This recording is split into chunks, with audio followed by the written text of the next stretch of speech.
Manchester United have had a turbulent season, but are things on the up for them? Find out right here on Toon Tactics TV, folks. Oh, brilliant from Shea. And now Murphy can take on the shot. Fabian Shea wins!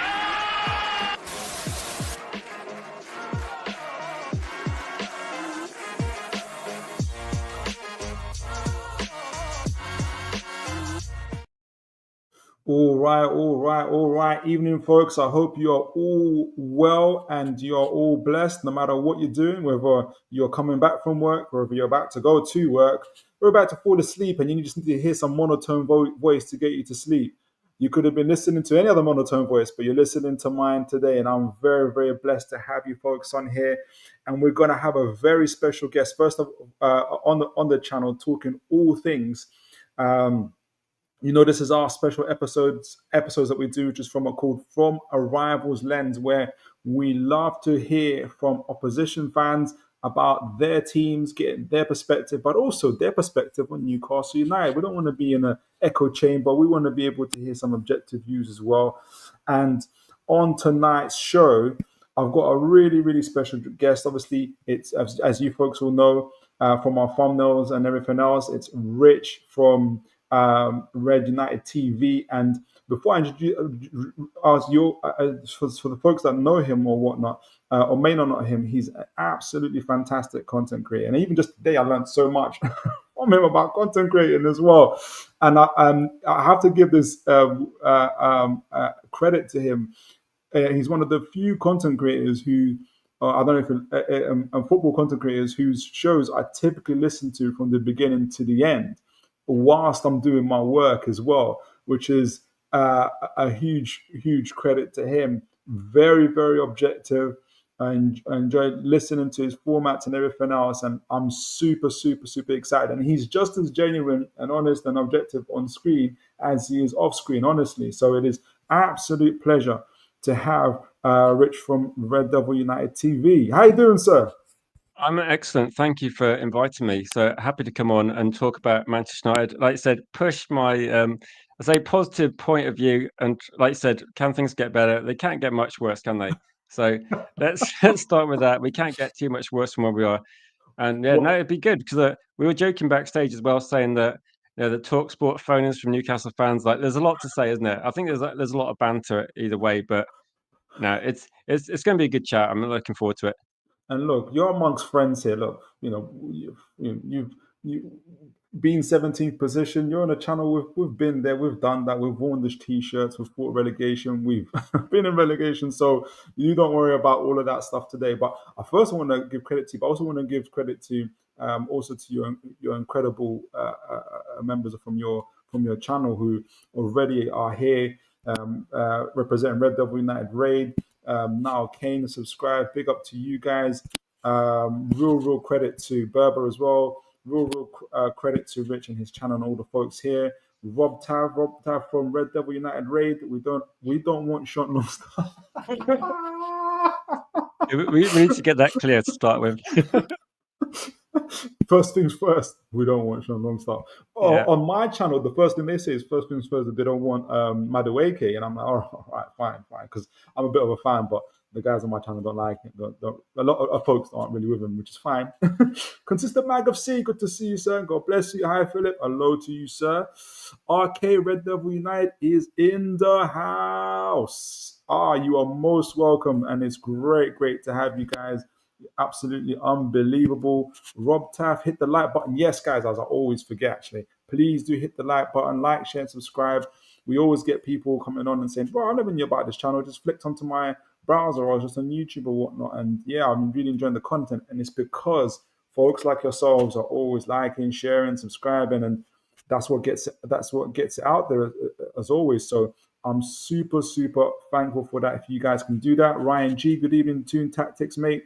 Ryan G, God bless you, sir. Good evening to you too, and I hope you are well. RK, Toon Tactics, he is easy to listen to. Oh, thank you so much. A good dude that has a lack of negative energy. Real bad man. I love that. I promise you, that's made my day. Thank you, RK, and I hope you are Well, Rich, Man United. We're gonna just for the folks that are might know the format of the show. We're going to be talking all things Man United in terms of we're going to do a brief kind of season review. Talk about. I've got a little bit of stats here and there on kind of Man United season, and we're going to talk about strengths and weaknesses, and kind of that will lead us to kind of positions that need strengthening and transfers and stuff like that. And then towards the end of the show, we'll get Riche's take on all things Newcastle. But really, throughout the show, we're going to get things on all Newcastle United. And obviously, we're going to be interacting with you folks and getting your comments and everything else. Rich, Man United, you've had a hell of a year. And I want to frame this by, first of all, kind of, when I say reminding folks, not in an effort to put you through pain again. Yeah, exactly. We try to forget, but just the stats are there. Exactly. And I promise you, we've had Tottenham guys on here for the Rivals Lens, and we've had Chelsea on twice. And we've done this with these guys as well, because the season's just gone, and it just helps people to kind of refrain, to remember things and everything that's kind of going on. So, and just remember, you're amongst friends. Like, we're not. This is we're the last channel that's going to be bantering people about finishing bottom half of the table. It's not gonna. It's not going to happen from us, or just a little bit. It depends. Hopefully not. So look, I went obviously on FOTMob ratings and as well as FB ref stats and kind of put it together on AI and put things together. And just an overall kind of performance for Man United in terms of last season. FOTMob rated you guys 6.82 out of 10. Obviously, that's how they kind of that's including all the stats together: offensive, defensive stats, on the ball, off the ball. That's put you 14th overall. I forget what position you finished. I'm gonna find out. Would you guys finish 15th, right? overall? 15th overall.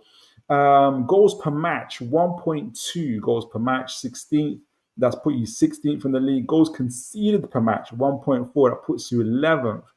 An average possession of 53.6 would put you 6th, which is interesting. You're quite good, you're decent possession by the looks of it. Clean sheets, you've got 10 clean sheets, which puts you guys 9th in the league table. I mean, before I get on to kind of talking to you about your attack, your defense, and everything else, I know kind of I've reeled that off. I mean, what was your initial thoughts on that? And obviously, like, did it kind of trigger any memories? What's the kind of your initial thoughts? If you look at it though, like they said, possession stats 6th from the league. I think what you see as a Manchester United fan, lots of games where Manchester United have a decent amount of possession, and then the goals per match.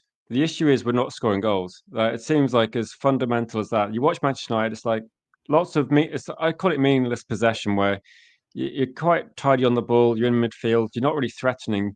And the issue is really that we don't really create enough good chances, or we don't finish enough chances either. And then ultimately we lose the game. Like, we've lost a lot of games 1-0, and the 1.2 goals per match, it's the worst I think I've ever seen for United. This is the least good attacking team. But I've never known Manchester United have strikers that can't get 5 goals before. So for me, I know goalkeeping is a big problem, and you want to have a better defense, but for me, the fundamental reason is like we just can't score enough goals. It seems basic, but a better striker fixes things more than other positions. But we've got a lot of issues, but the fundamental issue's got to be like just not scoring enough goals. Like 16th in the league, 1.2 goals per match. It's dreadful, isn't it? It is, and sometimes a good striker can cover a multitude of sins, really, for any team. We've had games this season, we've got the X factor of Isak, and I'm sure we'll talk about Isak, who's doing the rounds. The internet is blowing up. And how much would you take for Isak out of interest? Like, I thought the release clause was 150. If Liverpool want him, you should make him pay. Really, that. So he has no release clause, and when I say this might sound like maybe it is a fan's reply rather than maybe an owner or a manager's reply. But the reason why I think it will be the same for the owners and for Eddie Howe is why he's priceless at the moment is because it's such a pivotal moment in our season, in terms of our, and also not in our season, in our growth since the takeover. That's the overall feeling, and obviously we're in the Champions League for the second time in the 3.5 years the owners have taken over, and we've just won the cup. We've been in two finals, and we are, for the first time in three transfer windows, that's 18 months, about to finally spend money on first team players. And the last thing we want to be doing is selling our star player.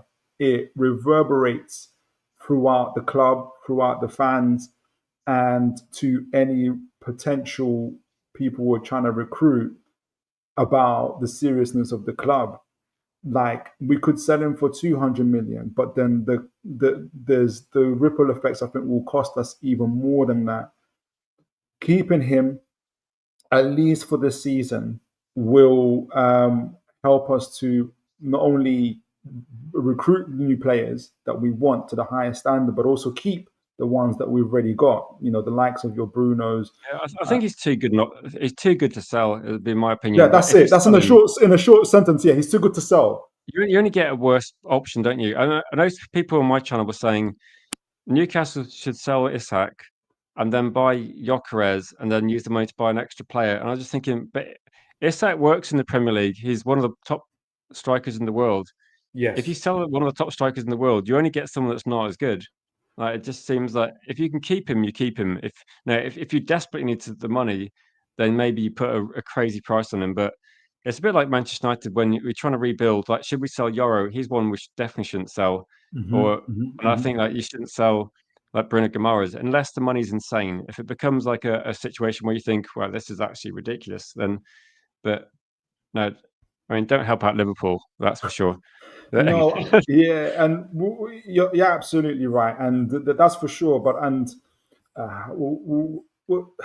I do think a lot of this is coming from Liverpool. His contract talks of us, renewal talks are coming up this month, the next few weeks, and so I think Liverpool are amping it up by saying, "Hey, we're going to offer this. We're going to offer Vert's money." Like, I don't think anybody's getting out of bed to talk about Vert's money. That's for sure. Yeah, no, right? I thought that getting Champions League football is what you needed to do to keep Isak, and I think that's again, it's like it's like players linked at Crystal Palace. You think you got European football, that should keep the people there for at least the next season. Well, it should do anyway, because the team's on the way up. Yeah, exactly. And I think, trying to be as objective as I can, seeing it from Isak's point of view, if he does have ambitions to go elsewhere, which this is the fan. The fan of me thinks he's going to stay here forever. He's going to break Shearer's record. That's what the fan of me hopes happens. But trying to be as objective as I can and seeing it maybe from, if he's got eyes elsewhere, maybe not now. If you think about it, Kane at Bayern Munich is probably, this might be his last season there. Lewandowski's at Barcelona is going to be last season there. Those guys are going to want to be able to respond by bringing in someone the likes of Isak. And I think what Liverpool are trying to do now is trying to get Isak now before the competition, especially next season, really ramps up for him. And he'll have, and even from whether it's from Newcastle's perspective or Isak's perspective, you want to have as much choice as possible. And as a fan, I love the guy, and I wouldn't want him to be playing for another team in the Premier League. If it has to go, then please go, go somewhere else. Yeah, So yeah, and I'm sure as a Man United fan, you don't want to see them win any more trophies either. So that's the overall ratings in terms of just everything else. And attack, obviously, you spoke about it. Expected goals, XG 53.5. I can't remember what the actual goals. How many? Actually, let me see. Go back to what if we scored 44 goals. I think 44 in the Premier League. Oh, okay. So it looks like you should have put at least 53 goals by what FotMob is saying. So that puts you 12th in the league. And you're talking about, I'm assuming your conversion rates aren't the greatest either. No, it's not. No, it's not. I think Garnacho had like something crazy, like Garnacho had like a 5% success rate or something. It was really low. And if you think about Rasmus Højlund just not getting shots, I think the conversion rate, it's dreadful, isn't it? That we had chances to win games, but I'm not sure what I think Rasmus Højlund's conversion rate's actually better, but positionally he's not really there and doesn't get a lot of chances, doesn't really get shots either. So He is. that's one of the issues, that maybe Bruno Fernandes might be one of the more effective finishers. But yeah, no, Garnacho's pretty. He had a bad season finishing wise, but Yeah, it kind of sums up, doesn't it, in terms of like we're not creating enough chances, and yeah, to start with like 12. I think actually I remember that the first sort of 5 games or so, we were actually like third or fourth with expected goals, and we were missing chances then. And as things have got worse over the season, obviously that's dropped down, and it's just got worse and worse. Which I think there's probably some circumstances towards the end of the season where it's pretty bad to say, but it looks like Manchester United effectively gave up on the league a little bit and focused on yeah, Europa League, which yeah. is, it shouldn't happen, and it's poor. But I think it's what did happen, because we started playing a few more academy players. Some of the rotation and the substitutions didn't really make sense in the Premier League games, but it looked like it was geared towards trying to have the best performance midweek. So it's not good, but I think they're not going to be much better, but they could have been slightly better. Yeah, and Tottenham actually did the same thing, didn't they? Obviously, you guys met in the final. Postecoglou pretty much said, "Oh, from January, we just forgot about the league." Yeah, it seems like the way, doesn't it? That's, which is insane, but I understand it. And like you said, conversion rate, shots on target, 4.6 per game. That's put you 12th in the league. So big chances created. You've talked. So not only were your conversions low, but the amount of chance you created 82 chances, which put you 12th in the league, mid-table stuff. Missed big chances, 58 big chance missed, puts you 12th in the league. Accurate passes per match, not too bad, fifth.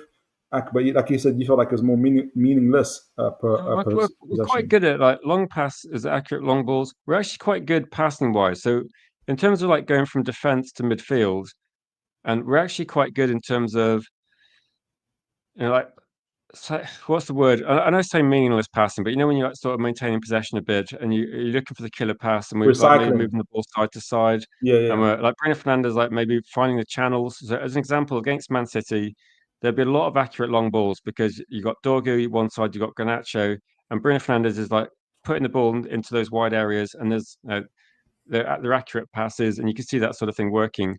What's really happening is we're failing to get the ball effectively into Rasmus Højlund, or actually create enough chances or get bodies in the box sometimes. So you can see like the build-up play is good up to a point, like fifth or sixth in the league with possession stats and like passing, etc. It's just like the final bit, like the final third is where everything's kind of fallen apart. I'm going to ask you a question, and I'll go to the chat in regards to the attack. Everything that you described there, for you, is that a system and a problem? We're going to get onto the conversation in Amra in a moment. Is that a system problem, or do you think that's a player problem, or do you think it's just too early to tell at the moment?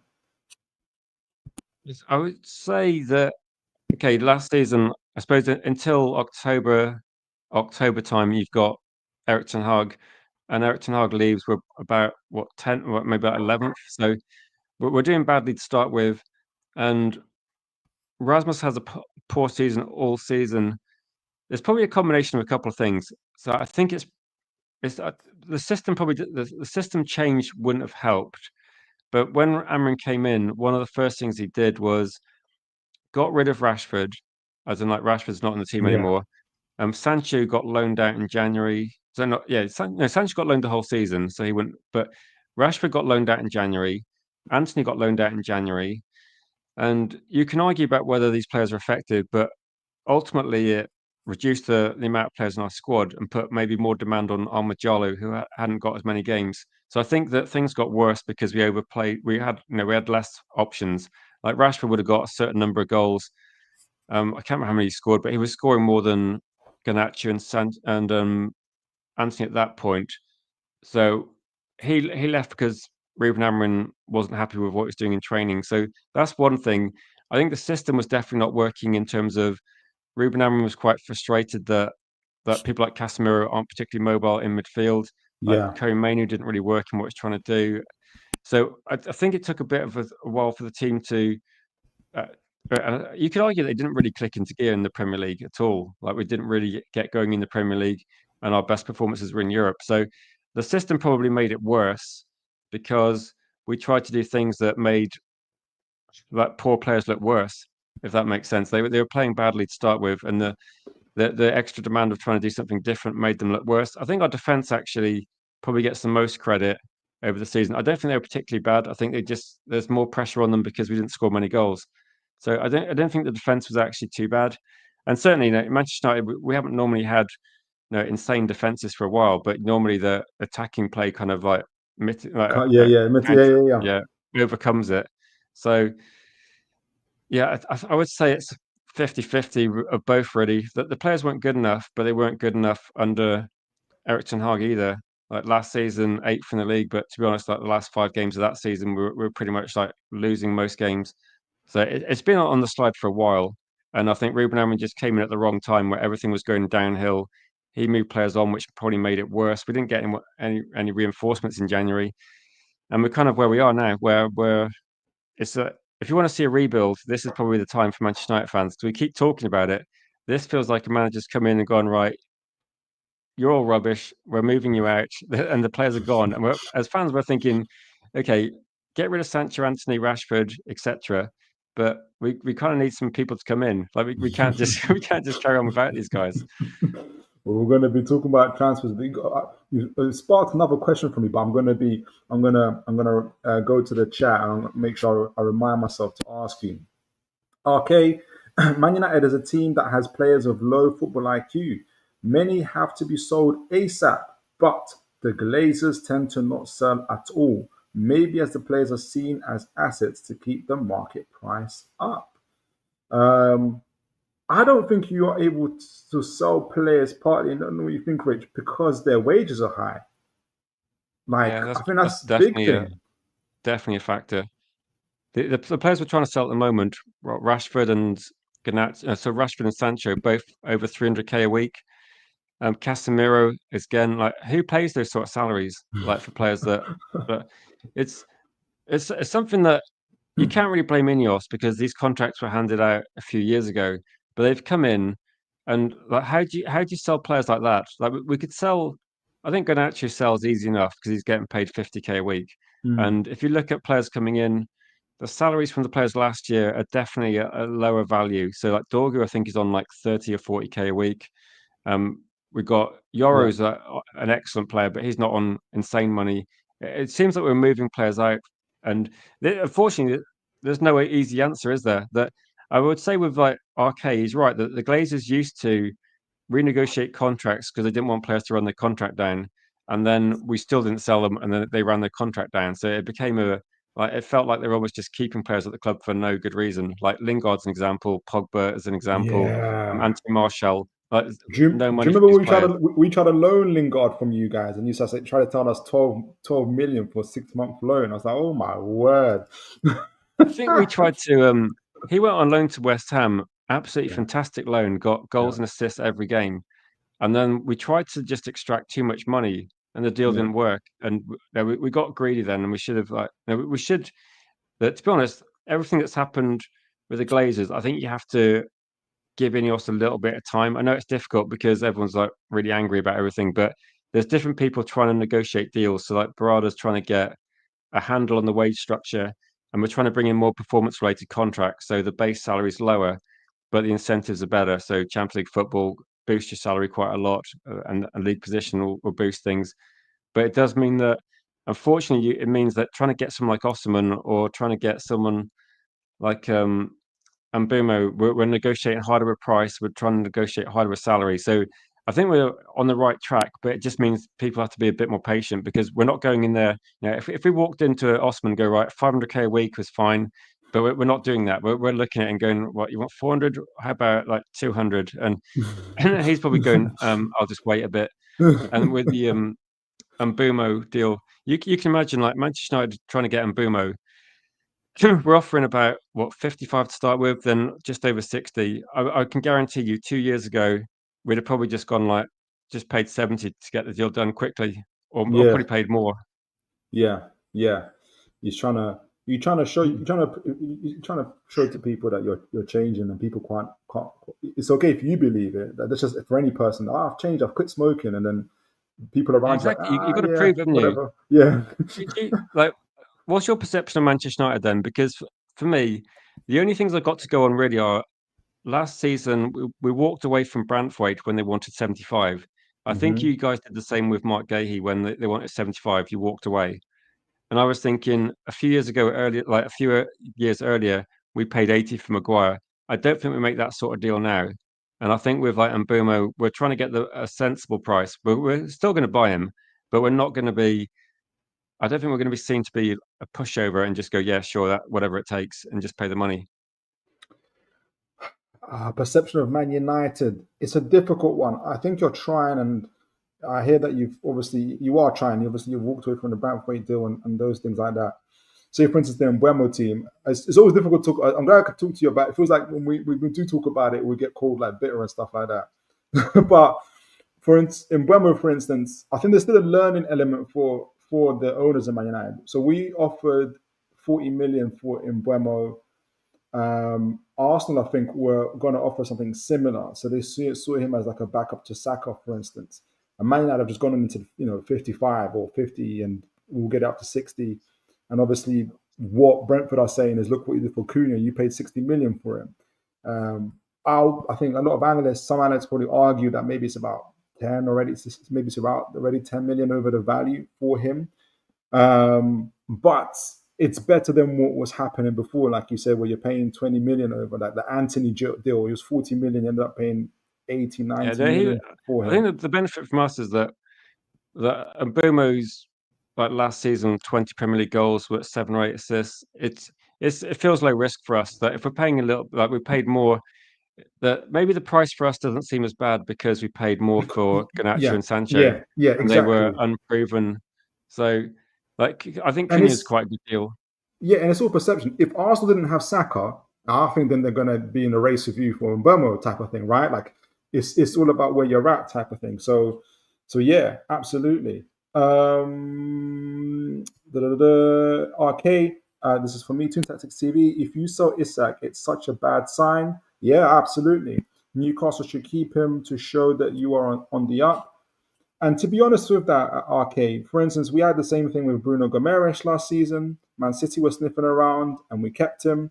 So it's nothing new, and it should be nothing new for what I say. I think that online is different. I don't know what it's like for, I think, match going fans and maybe just ordinary fans. But you see people having a meltdown every time a Newcastle player is linked away. And people are just not used to having good players. Like we haven't had good players for 15 years. When you have good players, like big teams are going to be interested in your players. Just get used to it, type of thing. Like that's just what happens, right? You've got Uh, good players though. I've said this like past that Newcastle have got when you're looking at trying to sign Delap early on in the season. I was thinking Tonali, Gamaras, Isak, what are, Gordon, what are like front. You got stable midfielders, one of the yeah, best in the Premier League, and you got one of the best strikers in the Premier League. There's a lot of positives about Newcastle. It's probably about finding out, like, keep those players together if you can and try and build on it because you got players that are too good to sell, in my opinion. Like, I don't think you replace them without spending big money. So it's exactly. it's about getting to the next level, isn't it? You got to the top four or like Champions League football. You need to kind of keep this team together if you can because everything's on the up. It's a bit like I remember talking to a Leicester City fan. They won the league. First thing they did was sell Mahrez and Kante, and I was saying like, why are you selling your best players? I mean, the obvious trajectory is you go down, and they're like, oh, it's a good offer. I think Kante was quite cheap for like the quality of the player, and you've Yeah. got to keep these guys together. If you sell him, you've got to put an insane price that gives you more than enough scope to buy. But you just don't replace this act, do you? But I'm not sure whether you replace some of the other players you got. No, no, I totally agree. And I think that's why you're going to probably see a lot of contract renewals, like consistently, really. Gordon's, Bruno's last year will be again renewing this year. Isak could be again renewed this year. So that's all that's going to happen, really. Oh, and I didn't finish RK's message there. Sorry. Newcastle keep show you on the up. Sleeping giant awakening. Exactly. Keep your star player no matter what. And that's exactly what Rich was saying. Amir Fakri, we believe in you, Sir Amarim. Wow. We're going to be talking a little bit about Amarim as well. We're going to talk about throughout the show. RK, Amarim is a promising manager, needs to be allowed to buy and sell to get his system set up First window was awful for him. This one needs to be great. And we're going to be talking about some of the players you guys are linked to as well throughout the show, really. Amir Fikri, a lot of people was just wait and see, be patient with Ruben Amorim next season. Yeah, this is. I feel like he's really tested your patience this season. You're right. I'm quite optimistic, but I've been tested a lot. I mean, it's after the season's gone. I've moved on, but yeah, during the season, it was pretty hard to be positive at some points. Yeah.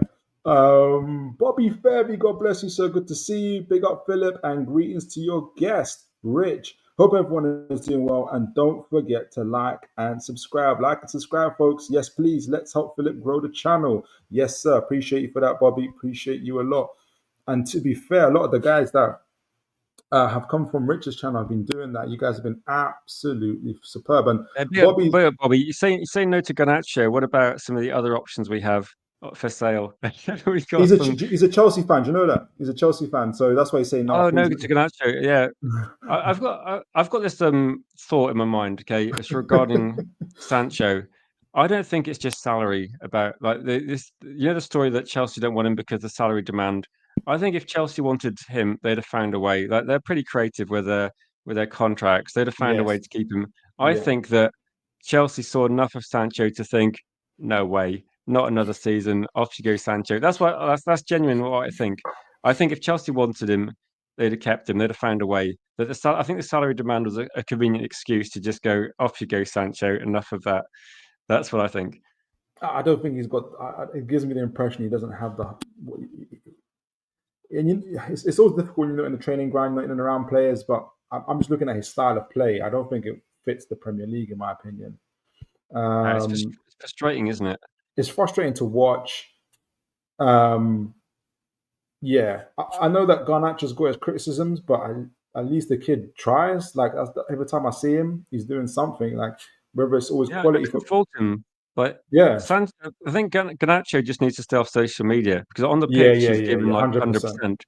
I think it's just one of these things that in this generation, can you imagine Fergie with like social media? He'd probably be like smashing up their phones at halftime, but he would probably be at least like trying to stop it.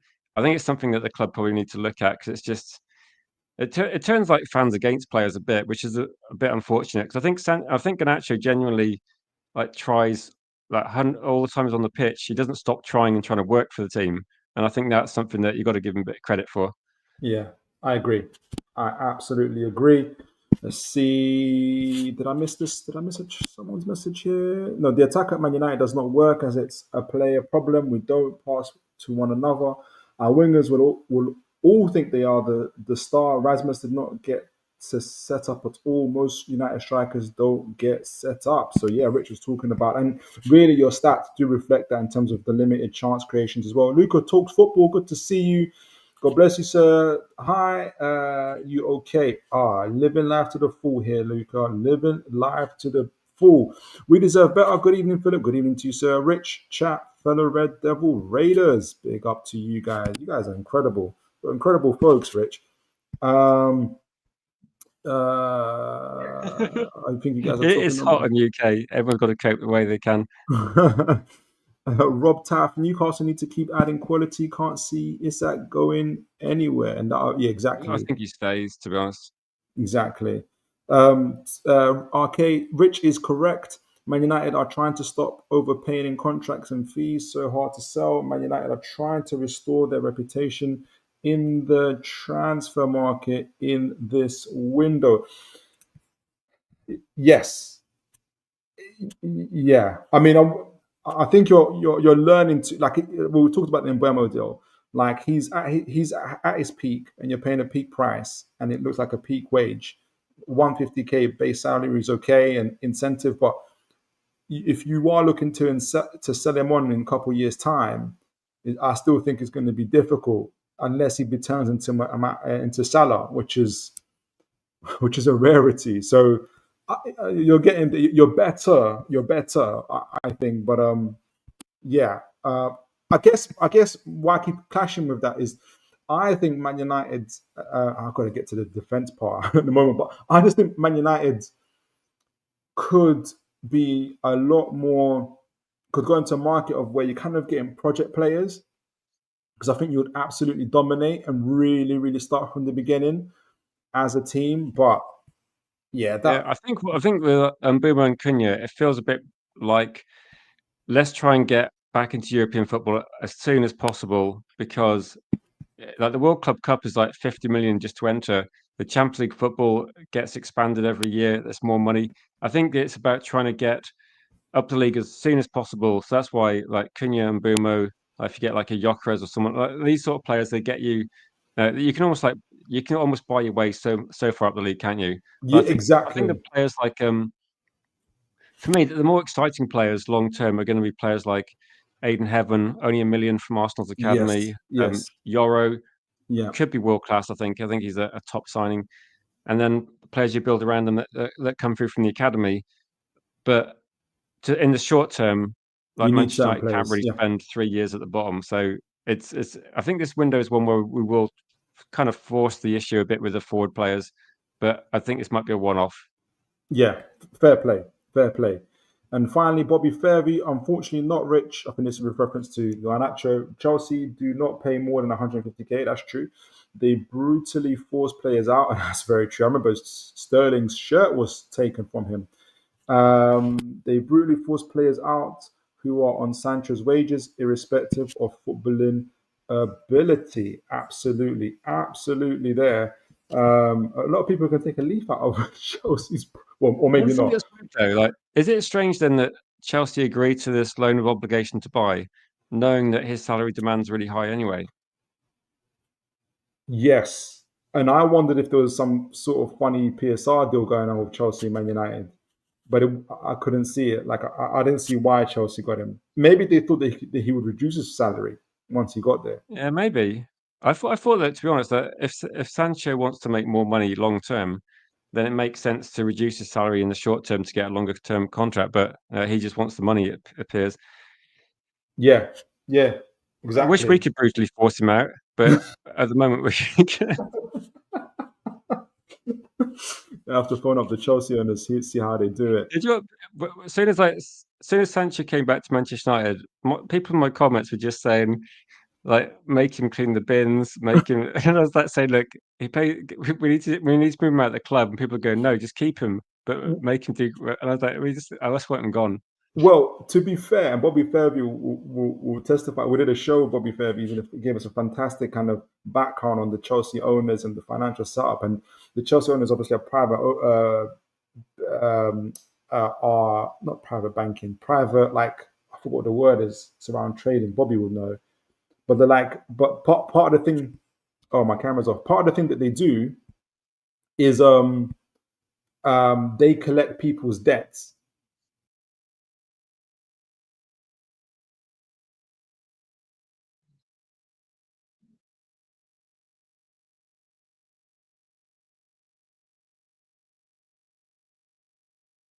Ah, I got off there for a minute. Part of the thing that's it. Private equity. Thank you, Bobby. Can you hear me, Rich?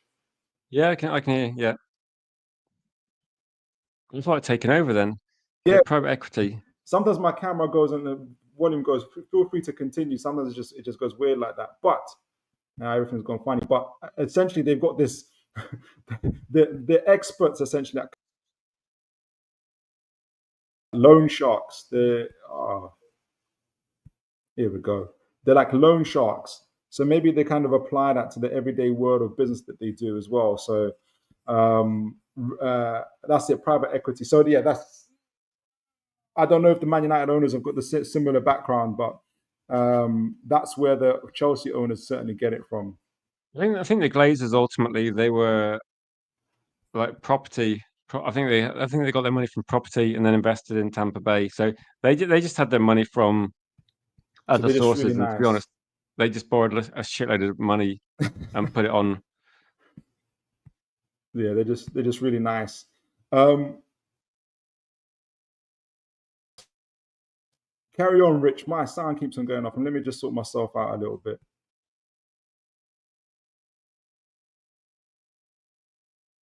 Here we go. Hopefully, I get myself. Your defense, right? And we talked a little bit about it. Can you hear me? Yeah, I can hear you. So expected goals conceded, you're ninth in the league. Interceptions per match, you're first in the league in terms of interceptions, which is decent. Successful tackles, first in the league. Clearances, 16th. Possession in the final third, second. It's not bad. Penalties conceded and eighth in the league, and goalkeeper saves per match puts you at 17th. So it all puts you as a solid defensive outfit, really. Yeah, interceptions good. Tackles, like you're putting some like really good tackles. Clearances, not great, but possession good. I think the goalkeeper saves per match, that we actually managed to limit shots this season. So I think under Eric Ten Hag at one point there was a period of time where we were conceding like 25, 30 shots, which is insane. Like it's over 20 shots for about 10, 15, 20 games. And now we're conceding fewer shots, and he just doesn't make many saves.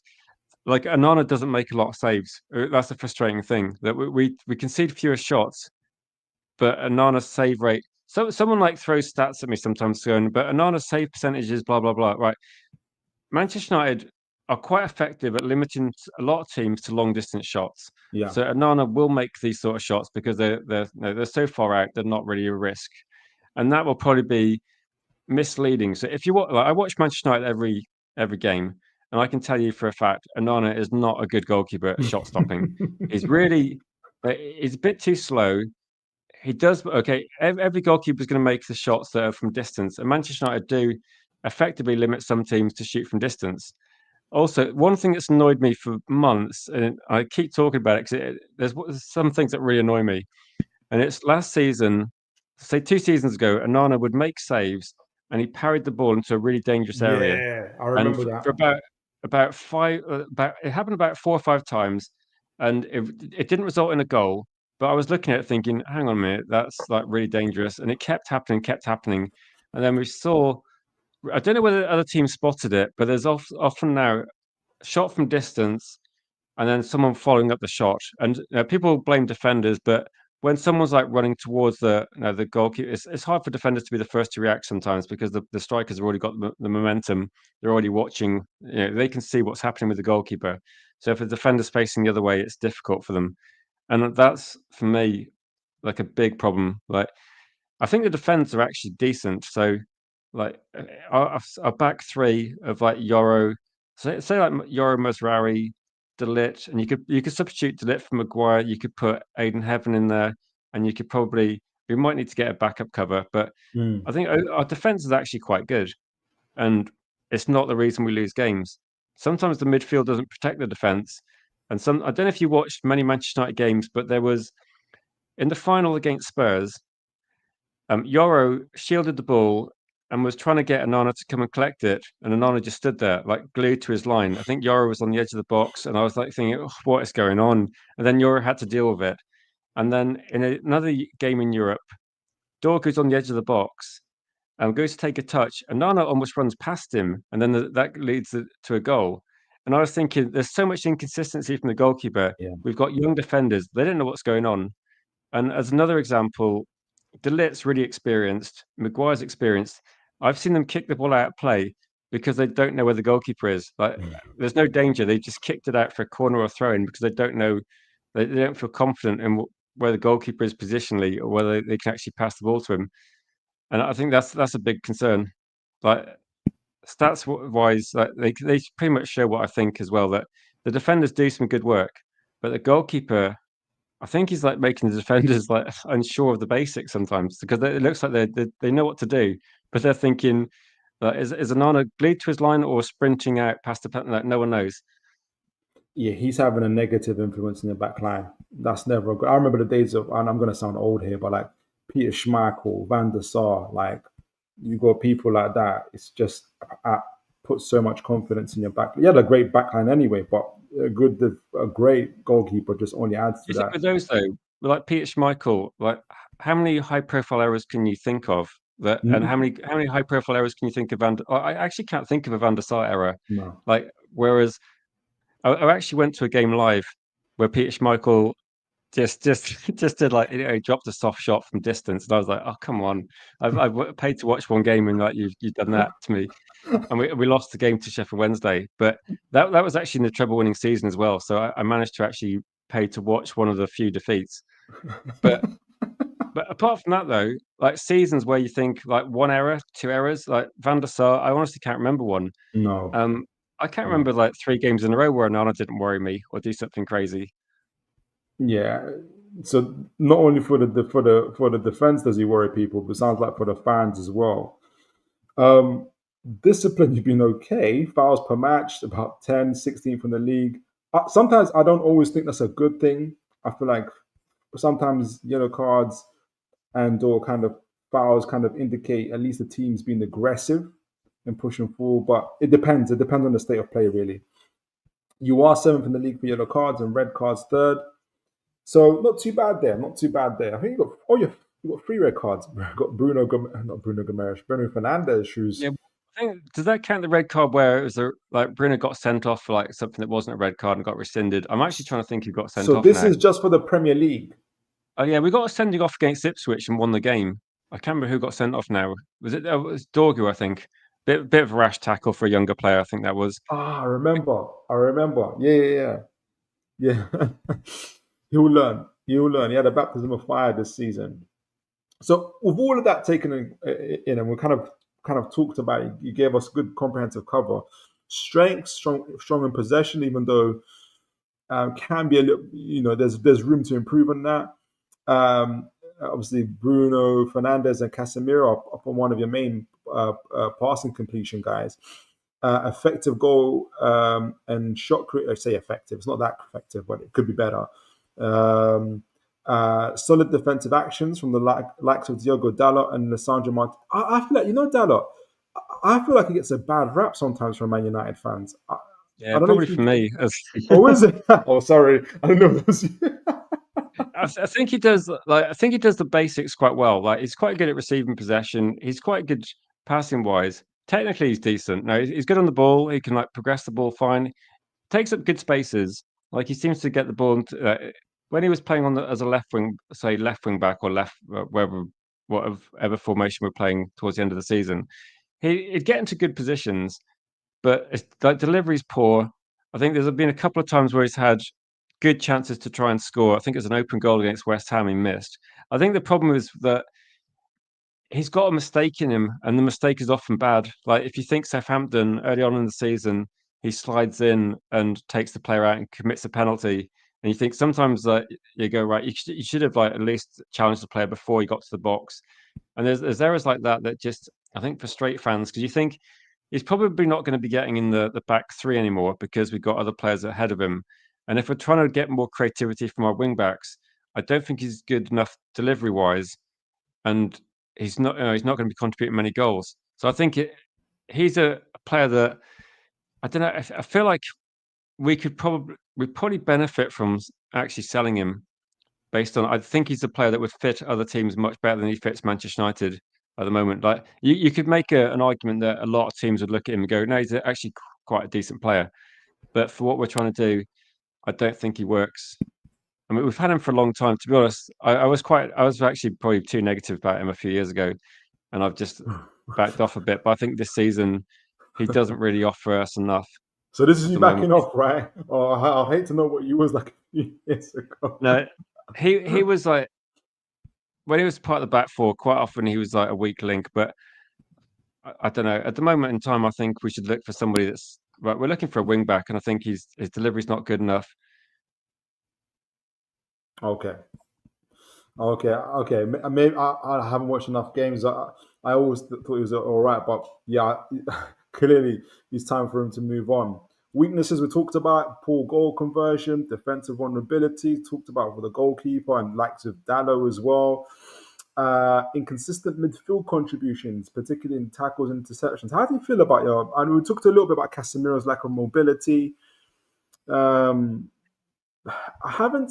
We're going to talk about transfers in a moment, but I don't know if we've been linked to too many midfielders. Have you? We got linked to Edison, Atalanta midfielder, quite a bit. We were supposed to have made an offer for him. maybe I don't know if it's in January for like 42 million. They turned it down. They said they wanted like 50, and then I heard like about 2 weeks ago they'd consider offers of like 35. So I think Manchester United should just back away. They're just trying to hike the price up a bit. I saw something today actually that apparently the player that used to play for Fulham, Polinia, who went to Bayern Yes, Munich. yes, yes. Apparently, there's like I saw some people saying there's an option for a loan deal. I'd seen something regarding a fee that might be more like 30 million. So, given his age, I think Manchester United would be looking to try and do something cheaper, and maybe like I don't know. I'd be interested. And the other one that's mentioned quite a lot is Hayden Hackney, the Middlesbrough player, which I haven't seen a lot of, but that would be quite cheap. I don't think there's anything I can think of that's any more exciting. It feels a little bit like it's not the priority at the moment. So if we do actually land any more targets, maybe what we'll see is Manchester United move on to that, because I think there's work to be done there. If Bruno Fernandes has been sold, then we might be in business and we might be start looking at other targets. But with Bruno Fernandes staying, Casemiro staying, we're kind of looking to replace Eriksen, I think.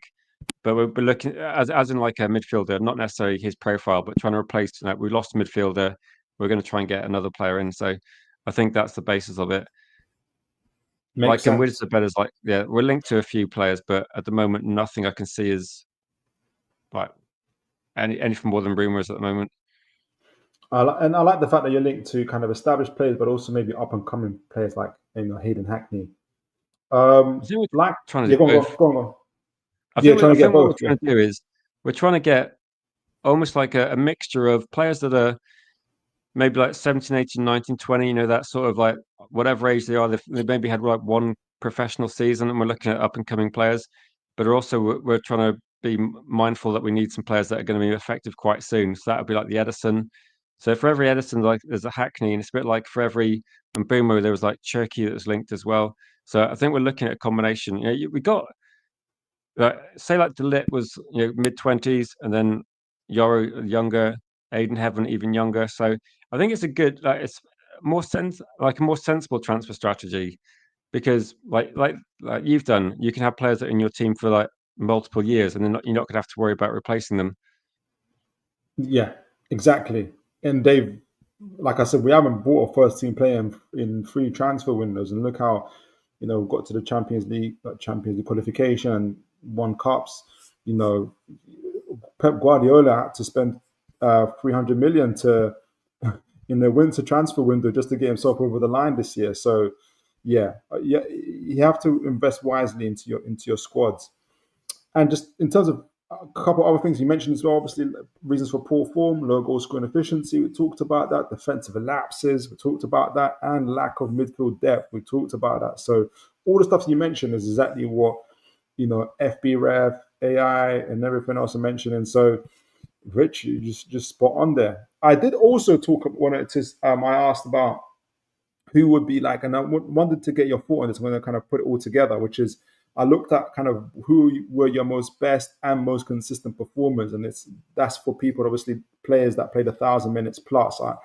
I use 1,000 minutes as a barometer, so it usually covers about 10 matches. So someone played one game, his man of the match isn't necessarily the best team player for the whole season. So best and most consistent. So we've got Bruno Fernandes for his high shot creating actions, passes, consistency. Played most games for you guys in the league, 33 games.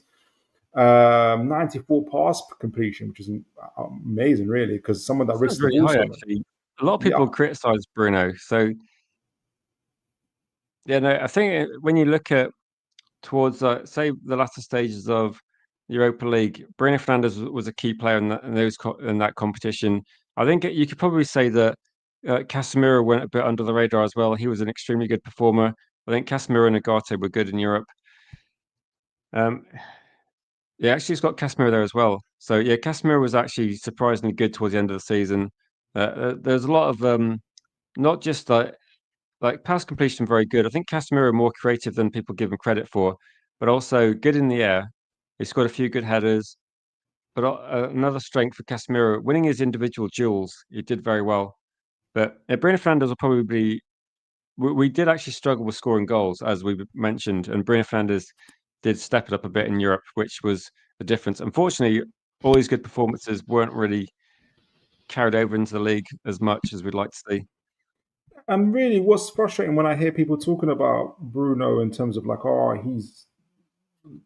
he gives the ball away too much, and when in the same age when people are complaining about how football is robotic and you don't have enough mavericks, I'm like, do you not recognize a maverick like in You Bruno? can't Like, win though, can you? you can't You win, can't win. honestly. Oh, he should keep the ball better. He could have. I'm like, this. What can the man do? Honestly, I think um, people want someone that's not going to give the ball away ever, but also create chances. So and also defend and track back, and just there's that literally. Yeah, I don't think he can do too much. But no. Go on. Sorry, go I was on. going to say maybe Bruno Fernandes, his role might be different in this season, so that could be. There's a lot of people that think he's going to struggle playing alongside Agati in midfield. That's probably going to be a big challenge for Bruno in his career because he's going to have to maybe reinvent himself a little bit because some of the creation is going to come from players in front of him that we're going to buy, and maybe he's going to have to try and uh, be a bit more controlled. I'm looking forward to it because I think Bruno Fernandes could adapt somewhat. I know people say he can't change, but I think I've seen enough good players that can change the role they play. Even at United, I've seen enough players that. And actually, you had one striker that dropped down to midfield, Mr. Joe um, Linton. Joe Linton. And I was Yeah. thinking like Roy Keane, Scholes, more attacking players when they're younger, but more, and even Giggs. Giggs was quite a good central midfielder Yes. the last couple of seasons. Rooney. Rooney Yeah, started playing midfield after he played a nine when he scored. I don't know, scored nearly like 20 plus goals for you when he played in the I nine. I can't think remember Rooney what. could play. Apart from goalkeeper, you could put Rooney anywhere. Yeah. And when you're saying about system, when people Mhm. say players don't fit a system, I see that usually as an indication that player's limited. It's not the player doesn't suit the system; they're just not as good as like what system does Rooney not fit? He could literally play it anywhere. And there's Yes. players as well, like I think Scholes or I think Giggs could play multiple positions. Like he was a good winger, but he also had a lot of quality on the ball. Like he could have played as a 10. He could have played like in modern football. He could be Mo Salah. He could play as a midfield if he wanted to. I think what we've got really is just not good enough players. Yeah. Yeah. Absolutely. And we're gonna talk about players a little bit more about players to improve. But before we go to that, we've got a few folks in the chat. RK, yeah, my Rich is a dangerous man. Took over the chat and channels because my camera is absolutely having a meltdown. And yes, as Robojog, good to see you. God bless you. Philip's computer moving slower than my club's transfer window. Who does Weber support? I saw that comment and it made me Arsenal, laugh. I was thinking Arsenal. Arsenal. I would say every football fan thinks the club's moving slow. Like Manchester United, Arsenal, I guess like Newcastle. Every football fan is like, why is my club doing nothing? It's only really the like Liverpool and like City that have done anything. I think, and that's the World Club Cup has got to be a factor. It's a FOMO, fear of missing out, and people also want that. They want that. They're junkies for that transfer. They want the here we go. They want Yeah, the we need dopamine, the it. Like rush. this year, we need it. So everybody just wants to have it. I was meant to do it this season, like prior to the transfer window, but but I didn't know how it would come. Well, next time I'll do it. I was gonna say, look, like, do not like. I was gonna like create a transfer map. What I expect to happen. Like, we're not gonna buy a player in the first 2 weeks. We're probably gonna wait for the end of June and stuff like that. Because you know how I know? Because everybody's doing it. Like everybody's like for instance, we're complaining about a January window, right? How nobody bought like you see Chelsea fans, we didn't buy anyone in January. Man United fans, we didn't buy anyone in January. Newcastle fans, no, but we're so useless. We can't be that. If every club in the Premier League didn't buy anyone in January, what does that tell you? Well, there was a big old conference in the Premier League where the Premier League clubs and the Premier League were arguing about the PSR and Champions League and how they're not going to align themselves with the Champions League. On top of that, you got the Man City stuff going on. But nobody wants to hit like, no, my club just doesn't want to buy anyone. Like, if every club in the Premier League, nobody apart from Man City, though, Exactly. Man City went crazy. I think maybe that's what tipped people over the Man City stuff. Maybe that's what it was. Arcade Tune Tactics Glazers could sell or dissolve contracts, but they only care about taking money from the club. Over 1 billion taken for themselves and still nothing put back into the club. I know that talking about the Glazers will start a whole new other show. I just think the one thing I'll say about dissolving contracts, if it was, this is just my assumption, and I have no kind of financial background. If it was that easy to dissolve contracts, everybody would be doing it. That's my only kind of thought about it. Like I don't know how many I don't even remember I don't think I've ever encountered a player whose contract just got outright dissolved, or we can't move on. This player has got 3 years left of his contract. We're going to dissolve it. So I don't know. Rob Taff, Amarim came in and started addressing our poor defense from set pieces, but we were poor at the other end. Yeah, Rich talked about that as well, and your stats do bear that out. Rob Taff plus Onana has hands made of poppadoms. You guys are getting creative here.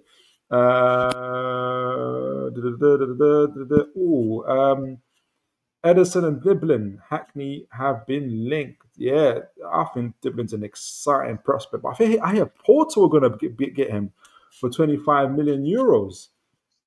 That came out of nowhere. And this is the same kid that... Yeah, I saw that. I keep, every time I do like transfer streams, I usually like whatever the thumbnail is going to be, I usually try and just put a couple of words or a description. And quite often I just put the price that's been quoted.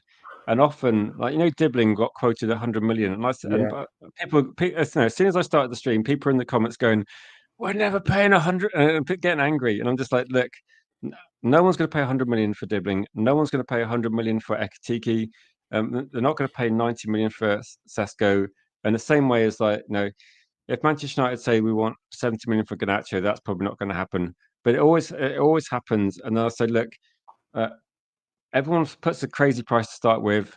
Everyone gets angry in the comments for some reason, but no one ever pays that price. Like, and every time I talk about a player from, say, Portugal or Spain, I think they have mandatory release clauses in their leagues. So they've got a number you can just go by and go and just say, as an example, go, right, this player plays for Sporting Lisbon. He's got a release clause of 80 million euros.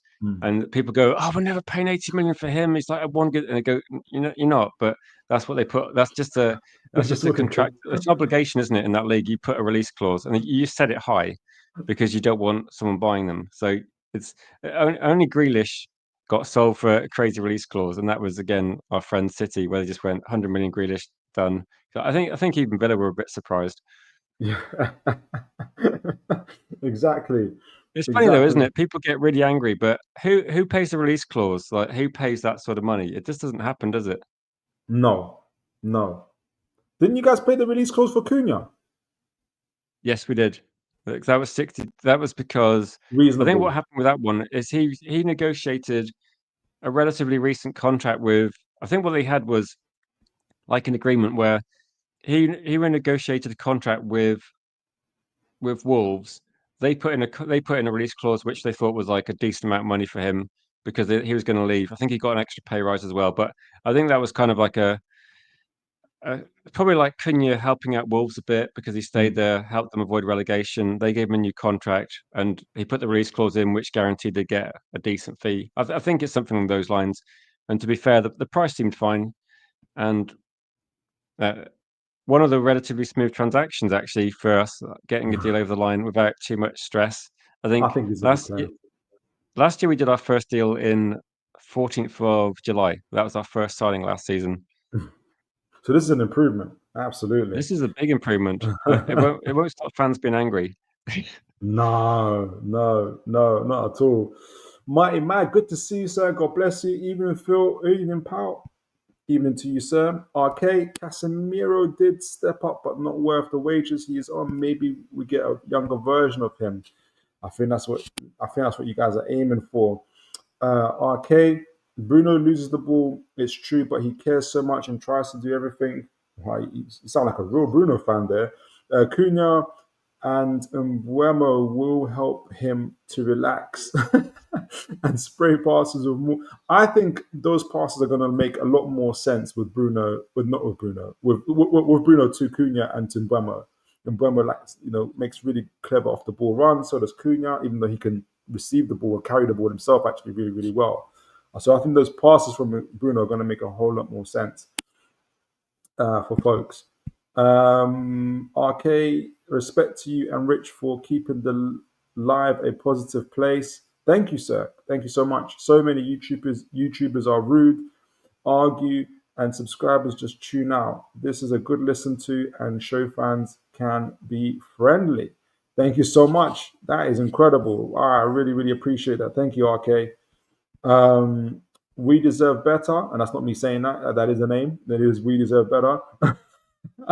Philip, would you take Grealish on loan for a year?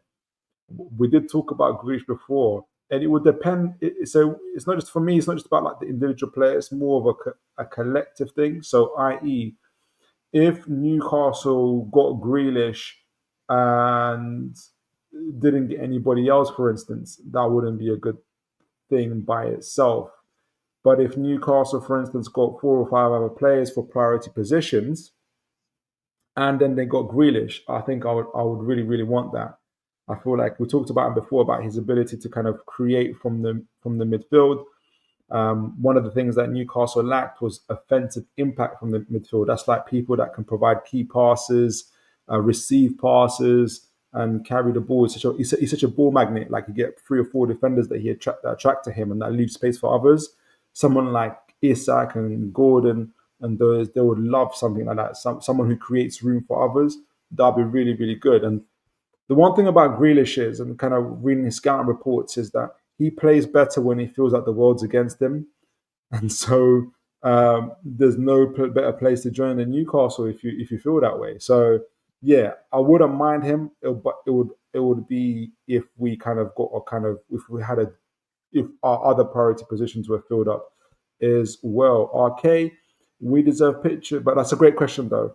We deserve picture is so funny. Is he naked? Who's naked? What? Have I missed something there, Rich? I think I mean the profile picture for We Deserve Better. I don't know. Oh, no, he's not. I'm even wearing a shirt. I can't see anyway. Now, Kane, can you see Liverpool making the 150 million bid for Isak? Can you see Newcastle accepting it? We talked about it now. Like honestly, 115 isn't going to get anybody out of bed. Like they've made this whole hoo ha on the media, but it's not going to get. It's not going to get any. How long is Isak under contract for? Say it again. How long is he under contract for, Isak? He's still got 3 years.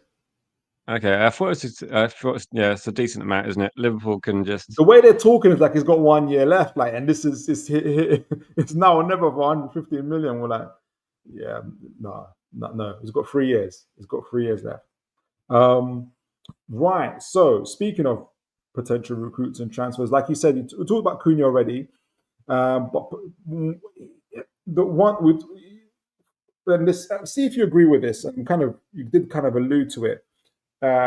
From strike, kind of getting AI to look at your stats and everything else, kind of identify striker, central midfield, and goalkeeper being areas to improve. And obviously, you've already got Cunha. You're also looking at the likes of Victor Eucharist, Emi Martinez, and Mbeumo. So if we talk about all these 3-4 players at one, how do you see your window panning out? And what if I were to come to you at the end of when is the window? It's in September, but if before, say we say August, before games begin, what would you be like? And I said to you, how did the transfer window go? And you can imagine yourself saying, "Oh, it's been absolutely unbelievable." What would that look like? What would an unbelievable transfer window look like for Man United? Would you say? I think if Mbeumo looks like the second off has gone in tonight, it looks like that's going to be happening soon. If we Okay. got How much? Gyökeres, then that would be that'd be 3 excellent signings that going straight into the first team if we got Gyökeres signing. Emi Martinez seems to be quite heavily linked as well.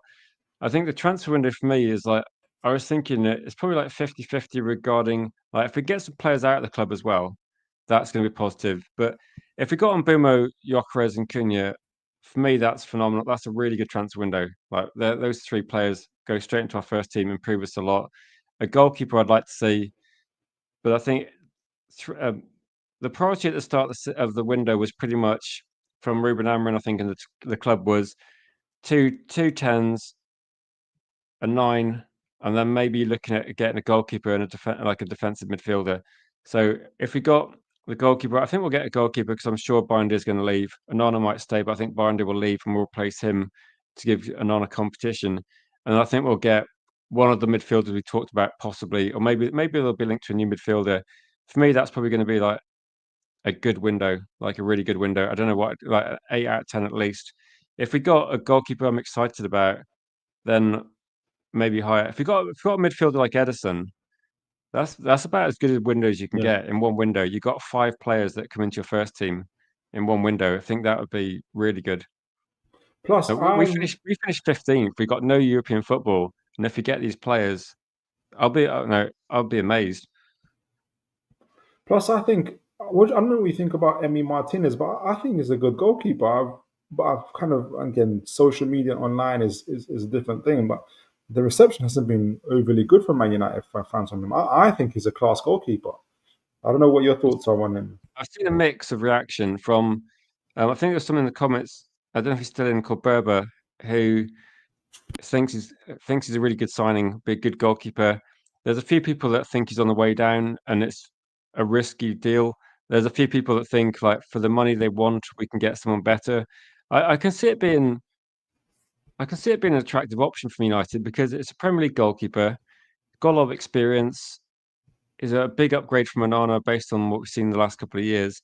And maybe Yeah, we can go for a new goalkeeper in a year's, like we can go for a younger goalkeeper next year or the year after. Like we're going to replace Onana at some point. So it could be worse. I think it depends on price for me. I don't want to go high, but if we can go to the low end of like whatever Villa would accept, it could be a good option. I think Gyökeres, so. yeah, Gyökeres would be a great signing as well. Like someone that can almost guaranteed goals. Then I'd be happy. Like to be I honest, think I think people have almost forgotten about Cunha. I think Cunha's a great signing. Like when we played Wolves, he was like levels above our team when we played against Wolves this season. Like really good on the ball. Like really nice player to watch. his ball carrying is exceptional. He can also play across the front three. Obviously, you'll have a front two the way you play, but you can drop into the midfield. Pace, power, technical ability, intelligence, receive the ball under pressure in the final third and everything. Like, he changes a lot for your attack, and he's got the swagger. I think he's got the swagger that you've kind of associate with a lot of Man United attackers of the past, especially. So yeah, I think he's a great talent, to Yeah, be it's an honest. upgrade defensively as well. Because I was looking into it when we got Cunha, and in terms of like interceptions and defensive actions, he's double Garnacho in like most metrics, and Boomer as well. Off the ball work, phenomenal, distance covered.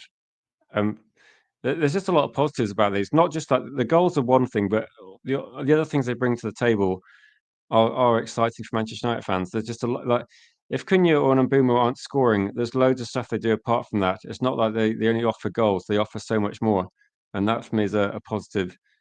Like for Gyökeres as well, everyone's going to judge these players on goals probably ultimately, but I'm more interested in how many wins Manchester United get. Individual goals, it was fine. I just want the team to be winning and score more goals as a team. So I think when you buy this many players, you're probably going to share the goals amongst them. So I don't think anyone's going to be putting up insane numbers, but maybe as a team we can just create a lot more chances. You just want a decent transfer window and a better season, isn't it?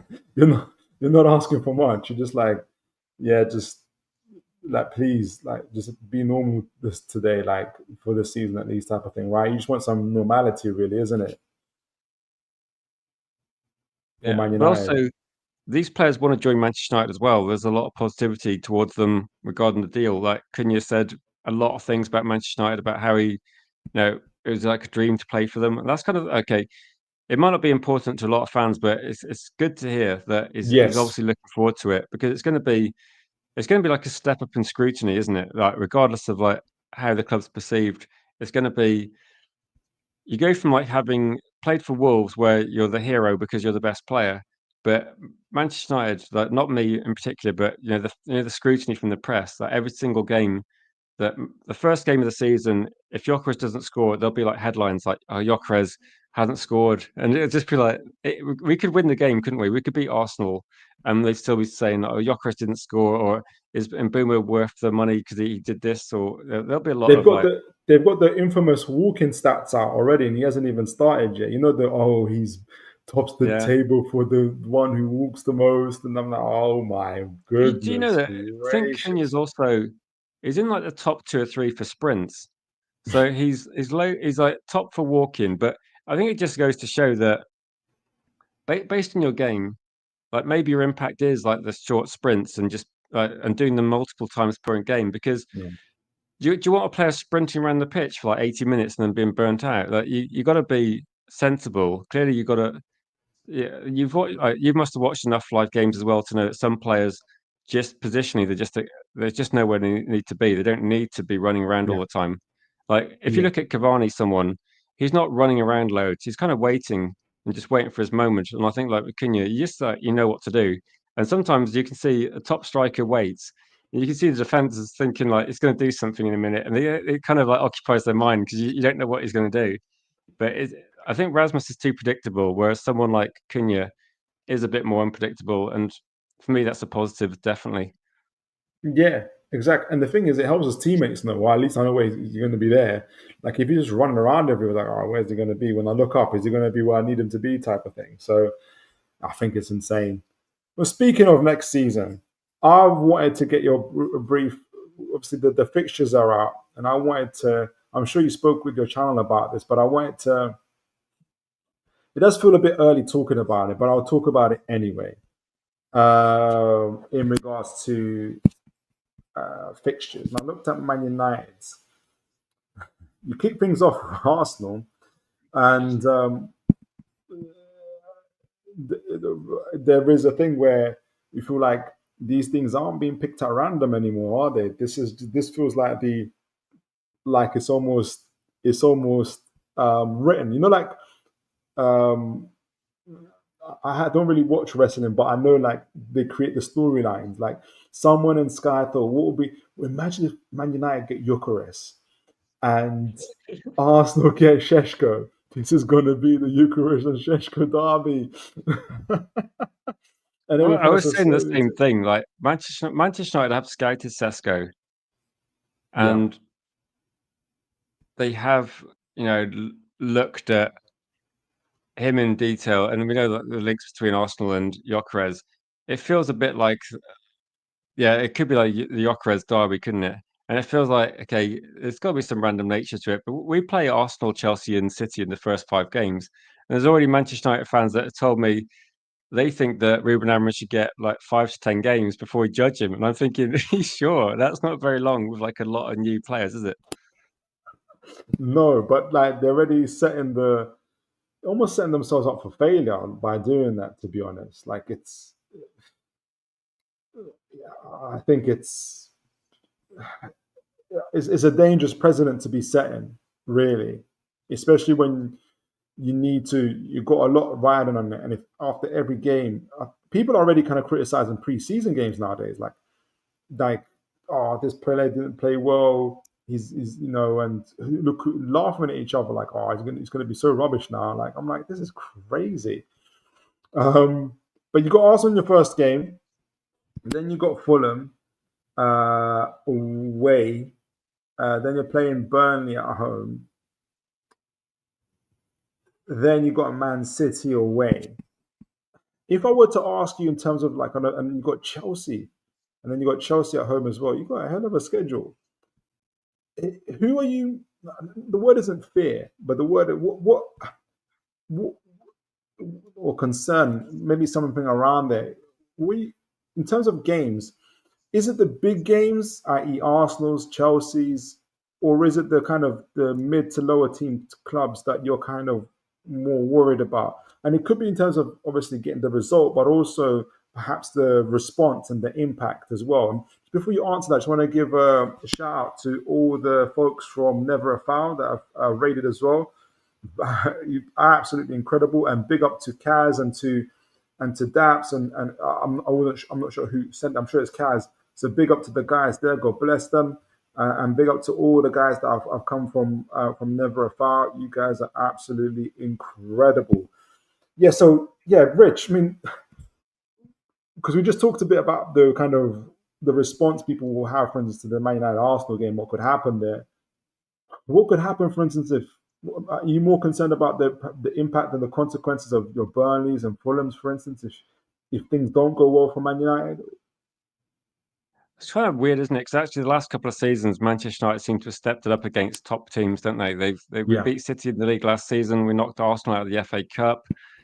We seem to struggle against well, to be honest, like most teams, like Chelsea for me is like always a bit of a bogey team, even like from the 90s, like from going back that far. We always seem to have so many draws with Chelsea, so that's a tough game for us. Arsenal is obviously they're going to be looking to try and get a quick start because they want to be in a title race again. And Man City got a big improvements. To be honest, like it's a tough start, but we've got to look at the games in between, like Fulham and Burnley. Got to try and target those as wins. I think it's just difficult to be too overly concerned about the first game of the season because once we've got new players in our team, we shouldn't be looking at what happened last season. Like as one of the comments says, mid-table teams did us last season. Last season we actually did pretty well against the bottom teams. 2 wins against Southampton, a couple of wins against Leicester. I mean, Leicester we beat them 4 times, so luckily we got to play them in cups to kind of keep our spirits up. But I would say it's too early to actually worry too much about the teams. I'm not overly worried. If we get a good transfer window, then what happened last season shouldn't have much bearing on what happens this season. We should have a different team, a different way of playing. So, so you're kind we of just, yeah. So go I on. actually think the Arsenal game might be a draw. That You kind of see it as a draw. Yeah, I just say as well, it's not my opinion that it should get 5 to 10 games. That's what a lot of people are saying.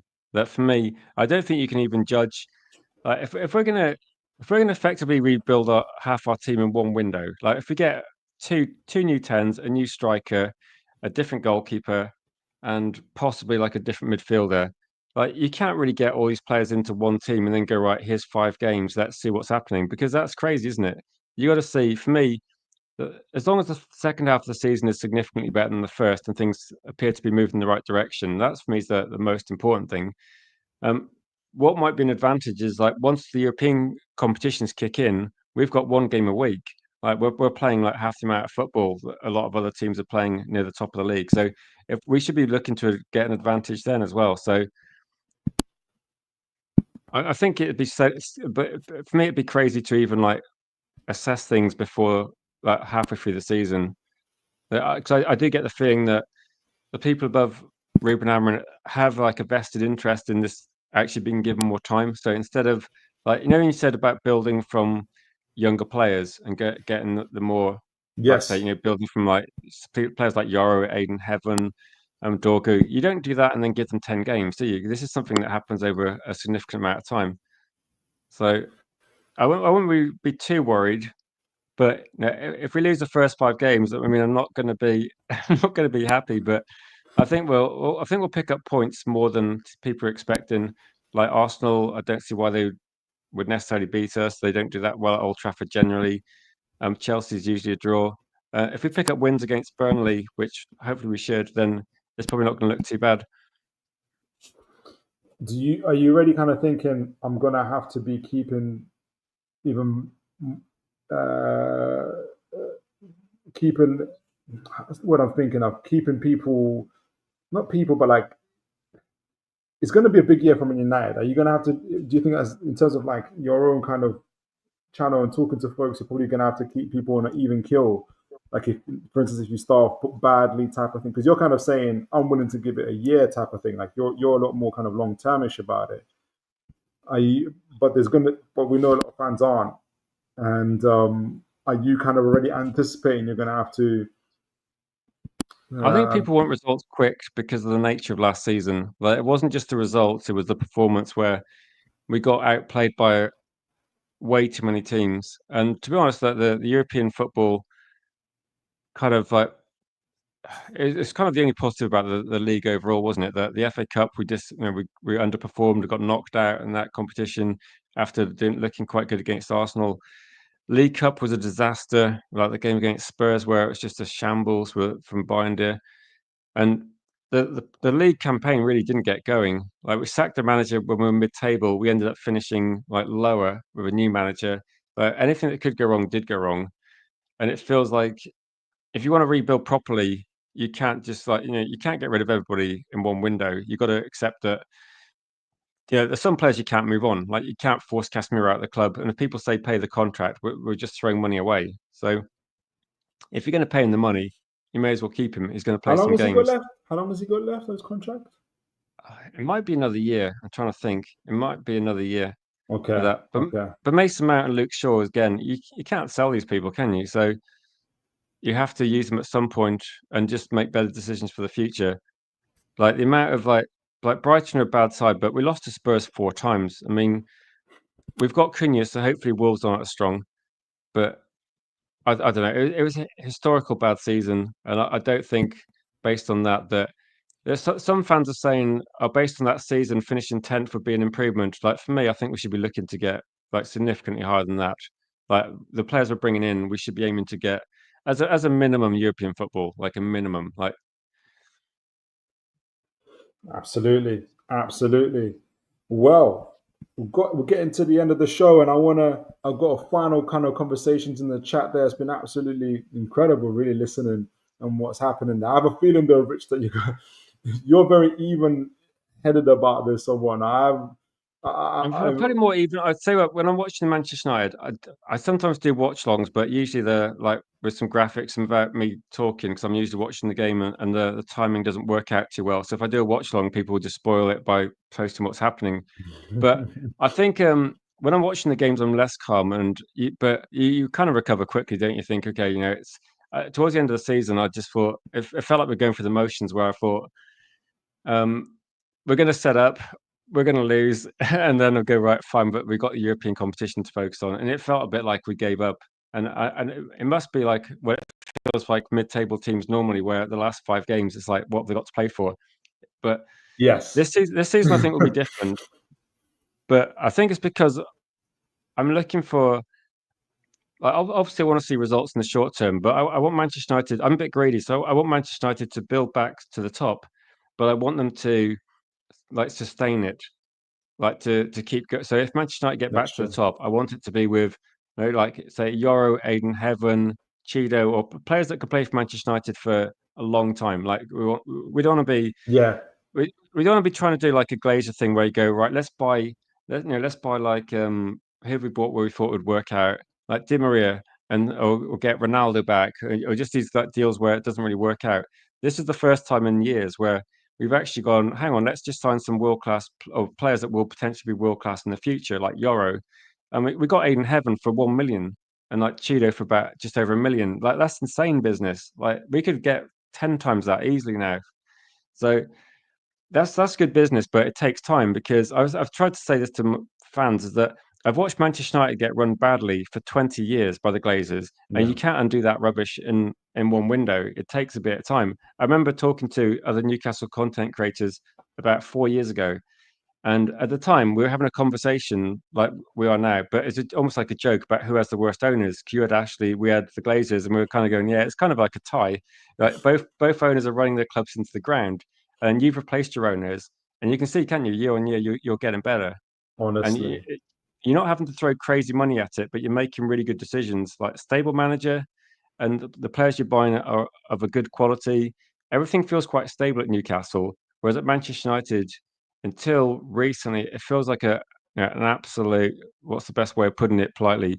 But it's just a complete mess, isn't it? Like, a complete mess. Yeah, and it's not even just the money element. Obviously, that counts a lot, but I think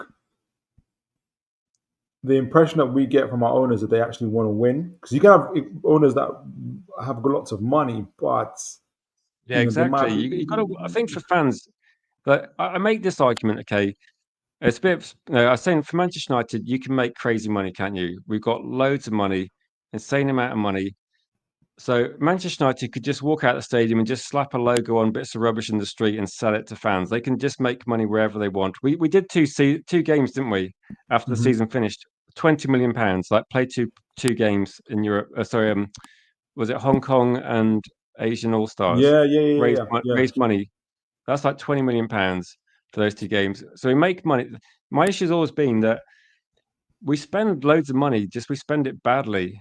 And if we got people in charge that made better decisions, which we have finally got in charge now, people that make better decisions, then surely that makes the Glazers more money because we're not wasting money and we can win. If we have success, we make more money as well. So it must be like, if the aim is to make money, winning stuff's got to be an aim as well, surely, because they got to go hand in hand, haven't they? Like we're not Spurs. We're not going to be like.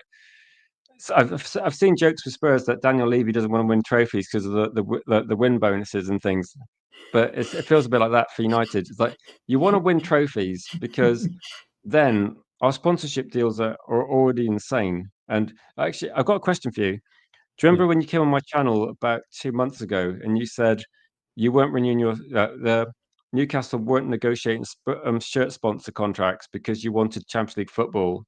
Yes. To like get the best deals. Are you Yeah. starting to see those coming through? And Newcastle starting to get the better sponsorship deals because you've got Champions League football now. You've got loads of marketable players. This has got to be the time to try and cash in and try and get some of get some money in. You would think that, but we're no closer to getting a training ground sponsor. We've got a seller across our shirts at the moment, obviously Adidas as well. But in terms of like a training ground sponsor and a training ground name, that hasn't come at the moment. I think that's partly to do with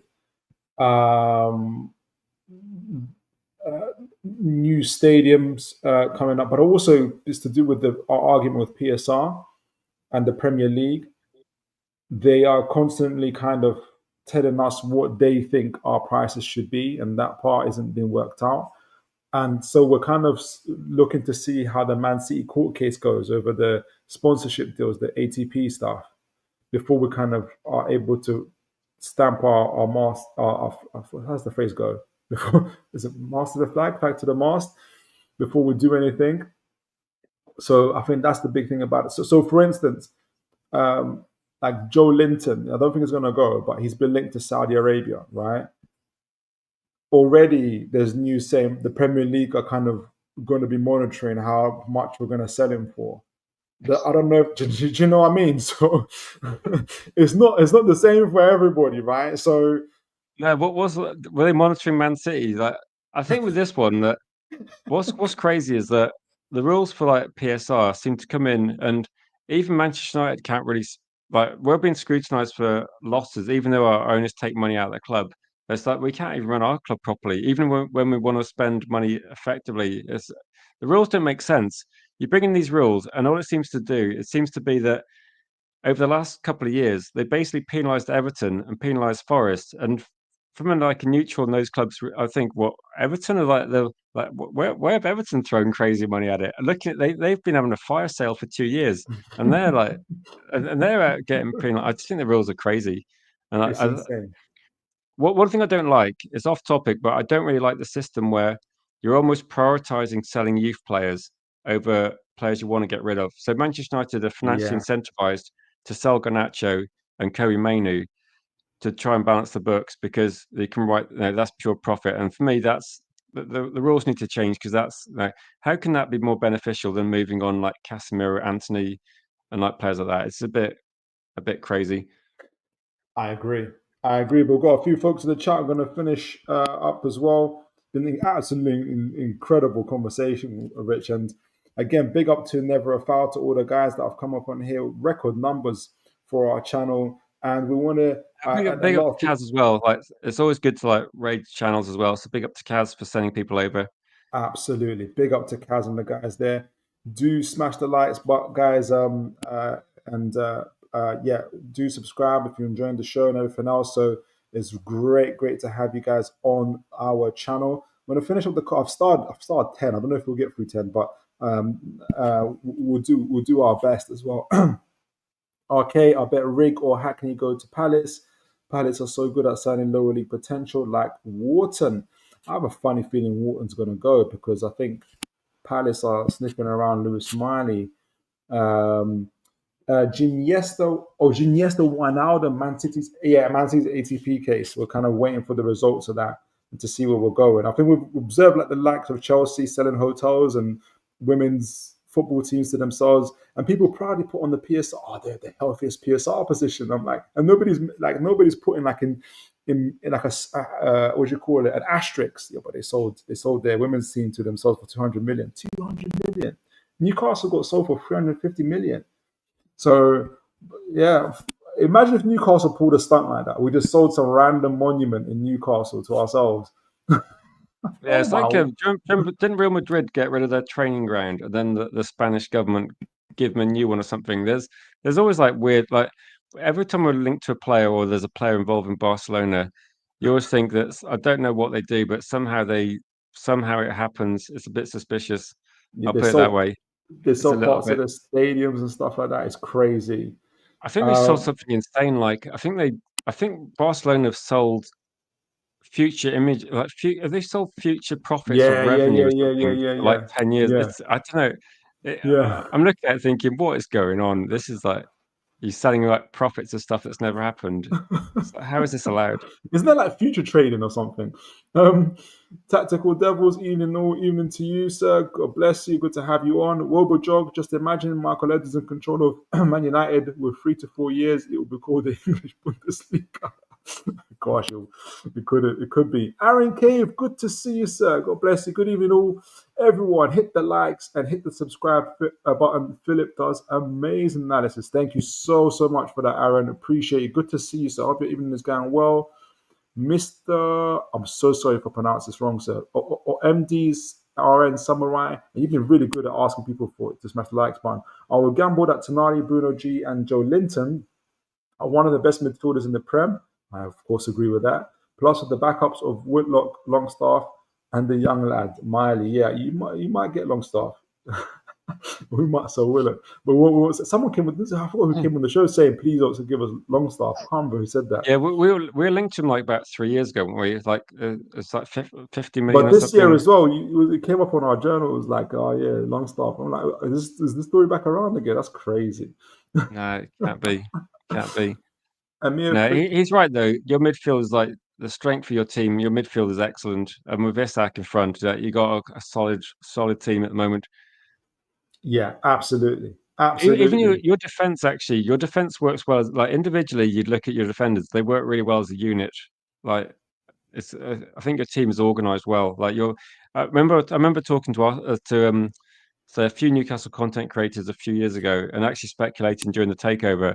Loads of people thought that your manager was going to come in for just a couple of years and then get replaced. But I think Eddie Howe's Yes, like surprised people. I think people thought he's going to be a stopgap, just get Bruce out, get anyone in, like anyone, and then he'll move on. I think he's surprised people, and I think they've done well. Like they've done well to stick with him. I think he's actually built a really stable. Yeah, you never hear about drama, and I think year on year Newcastle have like built a really good team. he's super stable, and uh, you're not gonna get any memes from his press conferences, unlike Ange Postecoglou, for instance. And I look, don't know. Ruben Amorim does enough as well.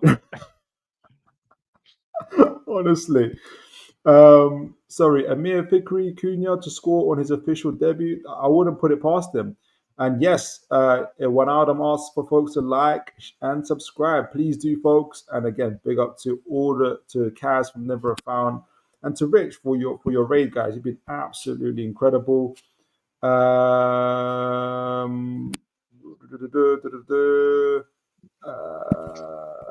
Toon Tactics, Man City. Sorry, I'm Toon Tactics. RK proves Man City proves money talks. Everton are poor. Sadly, Man City are disgraced. No respect for their treble. I can tell he's a Man United fan. Wobo Jog, got a feeling it will be the Eucharist Watkins derby. It could be. It could be. This summer has 2013 vibes linked with Higuain and Falcao. Yeah, yes, and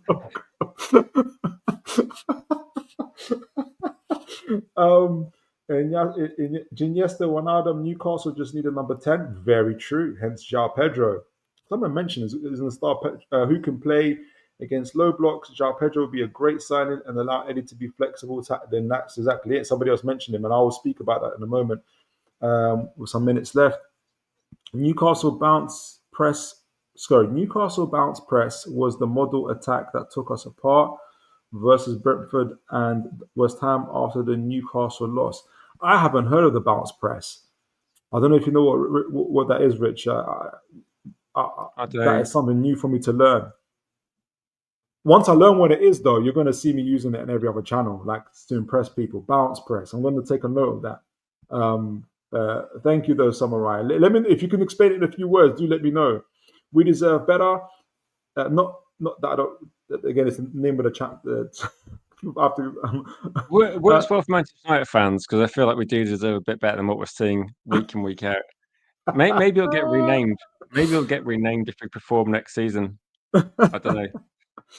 We deserve better. Says thanks, Philip. Rich chat, great stream. Thank you, sir. Really appreciate that. Hit that like button, you legends. Absolutely. Gonna try and get through a few of the starred comments as well. And before we end the show, and Philip is, and this is from João Pedro. We deserve better. Philip, is João Pedro coming to Newcastle? I hope so. The news today is that we are in advanced talks. What that means nowadays means totally different from, I think it's fair for me to say, Rich, from our day. I would say like advanced talk like pretty much says that we're about to tie things up, but nowadays that could mean like, yeah, we've offered something. I don't know, but I hope so. I really hope so. Or is it more sensible to loan Grealish for a year next season? I'll take both of them. I don't think Grealish is a 10 naturally. I think he can be. I think he'll work really well for instance, us in the left 8 position type of situation. But it depends on the play. RK with Cunha and Mbeumo, United flow better up front, and big, strong target men that can hold the ball up and can flourish will be a massive improvement. What would be your ideal? I didn't ask you, Rich, quickly. What would be your kind of ideal striker for Man United? It's kind of difficult, actually. Based on the players linked, I'd probably rather go for. Probably the best in the market might be someone like Victor Osimhen, but it might be more expensive. Yes. I think he would be someone that's like, what's his weakness in this game? I think people just think his weakness is he wants too much money, but football-wise, great signing. I think Gyökeres, I can see that being an attractive option as well because it might actually help with someone that he knows what Amrin wants. The only question marks really is like how many goals is he going to get when he plays against much higher quality opposition? Because it's one thing score. This isn't me being negative. It's like whatever goals you get in the Portuguese league, you got to expect it's going to be more difficult in the Premier League. But one thing you could say is that he would occupy defenders, and you got Mbeumo and Cunha. He doesn't have to do it all himself. So I think that would be the options. I'm kind of on the fence about Ekitike because if you see, he might be somebody that he might be more physical than he looks. Quite tall, not the biggest build, but they're maybe quite good with his feet. Better link-up play. I guess like if you got Cunha and Mbeumo who are finishers, and last season they both got more than they exceeded the expected goals. It could be someone that also links well. That could be as long as he can chip in goals and link up as well, it could be effective. So I think there's enough there that once we've got these players in place with Mbeumo and Cunha, I think there's quite a few strikers that would work. Oh, I think Osimhen's a good call there. RK, sorry. Yeah, it's definitely one, isn't it? I think it's also a bit of price that's not easy to get. No, he doesn't quite want to go to Saudi Arabia, but he wants lots of money and he wants to European glory. But there's not enough clubs. He wants lots of money, but not enough to go to Saudi Arabia. Like he wants money, but not. It's not the main. Like it's partly the driving force, isn't it? Are you surprised actually that a lot of players turned down crazy money from Al Hilal, like Bruno Fernandes? Like Mo Salah was no surprise. Bruno, I guess, wasn't a surprise given that his family didn't want to move there. We had players. We tried our best to get, for instance, Callum Wilson, and there's no way you'd imagine he'll be ready. But it's a lifestyle. We were pushing Onana their way. Onana and Casemiro, we were hoping they'd come in for them. It's a lifestyle thing for some people as well. Like sometimes sometimes life is more than money for some folks as well. I mean, So exactly. I don't think Bruno Fernandes and Salah are skinned, and I think Victor Osman's like got enough money. It's one of the. Do you know what I was thinking? If you the Saudi league and the sort of Saudi Arabian, like in terms of sports as well, they've got tennis tournaments, they've got boxing, and people were saying, why can't they get football? I think the difference is if you play for like an APT tour in tennis, or you play like golf majors, you're used to traveling for just a few weeks, aren't you? Whereas footballers, you're asking them to live there for 3 years, and I think that's yeah, where it's like it's too much. it's a Like different if you ballgame. said right, yeah, if you offered Bruno Fernandes like 10 million to go and play a tournament for a week, he'd probably take it. But if you want him to relocate his family, then he's not going to. Yeah, absolutely, absolutely. I missed that one. We deserve better. We faced last season's top four in the first 8 games. Could make or break Amarim. We talked about it. I think Rich has got the more kind of mature view about it. I think you have to give the man time. You have to give Man United time. We deserve better. I'm more optimistic of additions we are adding. If we get Eucharist along with Mbuemo, I say bring any team our way. Okay, hold on, slow down, just slow down. Let's take it easy now. Let's take it easy now. But I understand the feeling though. Like it'd be so interesting. I think it's gearing up to be a really like it's going to be a real spectacle like this season. I really think that. I think, Warburg, to be honest, actually, do you think like having a good Newcastle in the league, which we will have next season, yeah. and we've got Arsenal near the top, And don't you Liverpool think? won last season, Man Would you? City. Apart from like, sorry to interrupt, I just wanted to add, Rich, to what you just said in terms of a good Newcastle. Wouldn't you want Isak to stay at Newcastle, not just because you don't want Liverpool to win, but because it adds to like, because if you imagine if you guys get Eucharist, even because Yeah, I'm seeing this as shaping up as the battles on the nines and tens. Man United could have you'll have two tens, you'll have Cunha and Buemo and possibly Victor Eucharist. We'll have Isak and possibly João Pedro. Liverpool will have Wertzer and possibly I don't know Ekatike or Osimhen. Arsenal could have Sheshko and maybe Erdegaard playing in behind him. Chelsea already got Delap and Cole Palmer. Like it's looking pretty like all Barclays again. Like yeah. it's I all think if we can get like, oh, that's what I was trying to say. If we can get Manchester United back in the mix, suddenly you've got all the main teams that have got the biggest like fan base, haven't you? You've got Manchester United, Liverpool, Arsenal, the traditional sport teams. You've got Newcastle, who were one of the best teams in the mid 90s, late 90s, and you got Chelsea and Man City. So you maybe for the first season would have probably legitimately like the six biggest fan bases in the UK yeah. actually in the top sort of. I don't think we're going to be. I think we're going to be realistically probably aiming between like six and eight. Hopefully, as that would be an optimal target because I think it's a stretch to catch up with the teams I just mentioned. But no, it could be where we suddenly got, like I said, a lot more. No, I think the Premier League is going to be buying a lot of quality in, isn't it? In the 10 position and the strikers, it looks like we're trying to get a lot of like Verts is a big. Even as a neutral, I'm just not well. I'm not a neutral regarding Liverpool, but I'm just intrigued to see how much scrutiny will that get if Wirtz doesn't play well. Will he get scrutinised as much as a Man United player? I don't think so. Oh, 100% not. Uh, Timu Wetab, absolutely. I'm really enjoying our young players. I think it's when you're talking about young players. Euro, Heaven, Cheeto, Leon, Dorgu, Euro is Collier. quality. Yeah, For me, Euro is like when people are asking me this season on my channel who's my favorite player, I was like, I had no answer. And then towards the end of the season, actually, Euro, I really like Euro's player. Like against I'm trying to think, it was against Leon, I think it was, where he was actually running with the ball like towards the opponent's penalty area, picking out pass to Mason Mount, which resulted in a goal. He's top quality. Like these players are the future for Manchester United, and it's not insane. Like Euro's expensive, but the rest is not insane money. Leon, I don't even know how good Leon is. I'm looking forward to seeing him play. we're gonna find out. We're gonna find out. People keep mentioning Rigg. Is that Chris Rigg from? He's from Newcastle, but he plays for Sunderland now. Like, are you guys looking Yeah, at yeah, Chris Rigg? that's one that's mentioned. He's been Yeah, he's been talked about for a while, but I don't know. I don't know much about how good he is. he's a quality young player. I don't know like you. I'm not sure how good he is for the Premier League, but he is a very very like up and coming player for sure.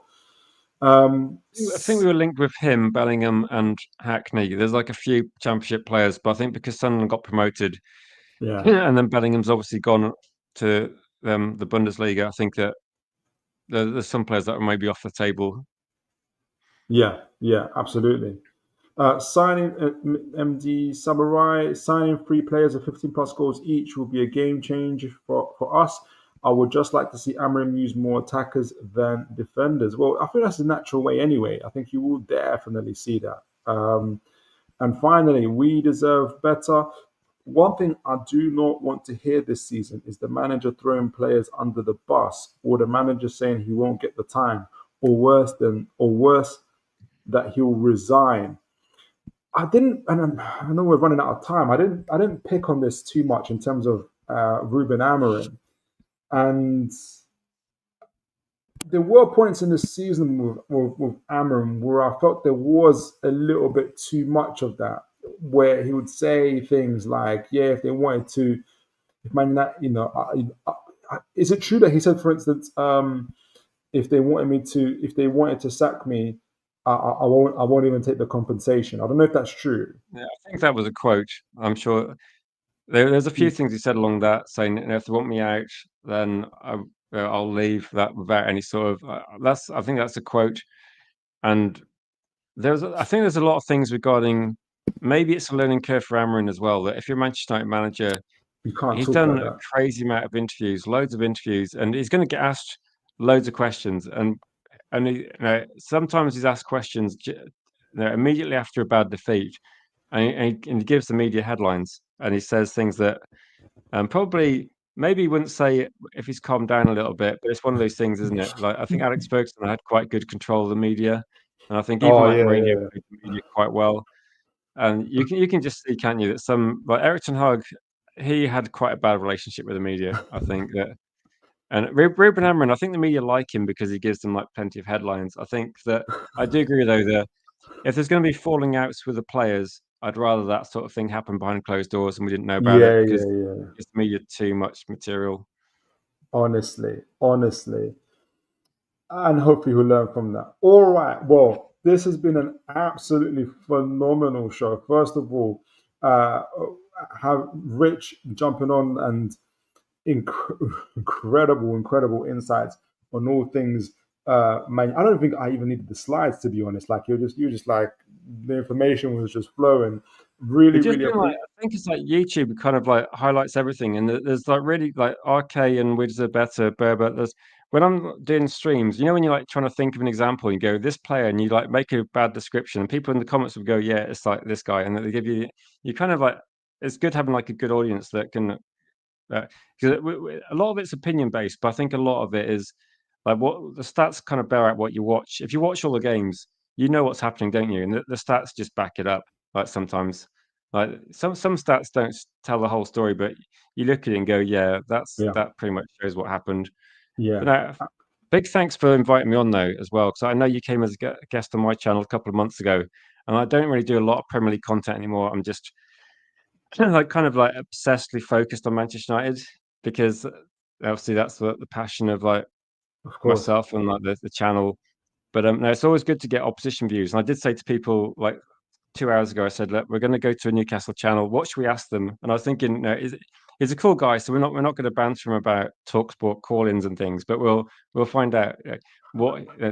But the link recently was like Rashford to Newcastle, and I thought Yeah, Rashford would never. actually be a useful player for you guys, but you probably I don't know what you're thinking. Whenever you hear these type of, just look at the player's age if they're not under 24, and look at the wage if they are more than uh depending on the player, but if they're more than 150k, 130k, it's definitely not to Newcastle. They're just talking.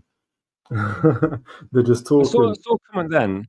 And do you think like Newcastle Sunderland derbies, is that the same for like we're getting Leeds back as well? And I'm just thinking, yeah, if Leeds have got to motivate us, we've got to make sure we beat Leeds. And are you thinking like you're in a great position now? So Sunderland are coming up, but you've got a really strong team now. So you must be looking forward to that one. Absolutely. A whooping is being planned, home and away, and we are we are fully. We had them in the. I can't remember if it was the FA Cup. The child remember. Was it last year? at the Stadium of Light, and you never believe it's like you see they've got like where their bar section is, yeah. Their club owner came up with a bright idea of actually turning it into a Newcastle sports bar for the Newcastle away fans, so you can get more money. And their fans went apoplectic. They're like, "How on? Can you imagine Man United like turning one of your like bar sections to like welcome Liverpool fans? Like, what?" It's like if you meet football fans in real life, then the Man United Leeds rivalry.